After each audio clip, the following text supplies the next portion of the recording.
Let's hear from Imran Khan now, cricketer turned politician, now senior opposition politician in Pakistan and a great opponent of the drone programme there. I met up with him in Islamabad and asked why does he oppose the use of drones in Pakistan?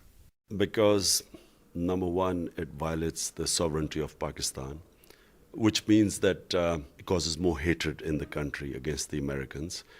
And anti-Americanism feeds directly into militancy. So that's one reason. Secondly, it's counterproductive because whoever the militants they do manage to kill, they're quickly replaced. There's a third point. Because of the civilian casualties, the relatives avenge themselves either by joining the militants or attacking the Pakistani security forces. Let me push back on all three of those then. Sovereignty. It's not a breach of sovereignty because the Pakistan government is complicit with this and there is cooperation between the Americans and the Pakistanis on this. The Pakistani government's official position of all Pakistani governments is that they condemn all drone attacks.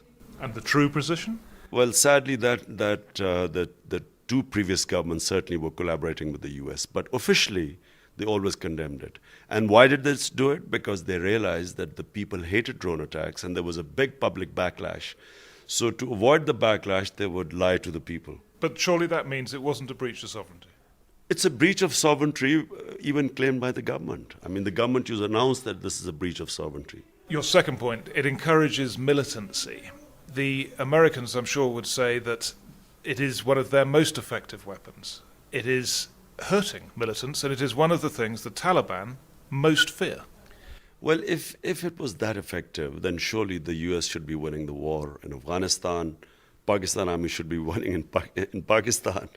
And what we see is the situation getting bad to worse in Pakistan.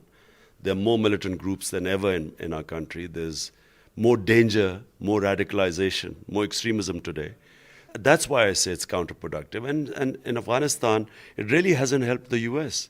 And on your third point, civilian casualties, do you accept the findings of the Bureau of Investigative Journalism and others that the number of civilian casualties is sharply reduced? These seem to be getting more accurate, these attacks.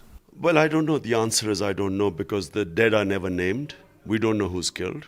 All we read in the newspaper is the suspected militant killed and normally follows that their bodies were charred beyond recognition or they were blown to pieces so they could not be identified.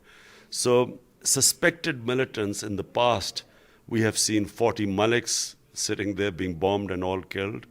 In a madrasa in Bajor in 2006, 60 children were killed in attacks.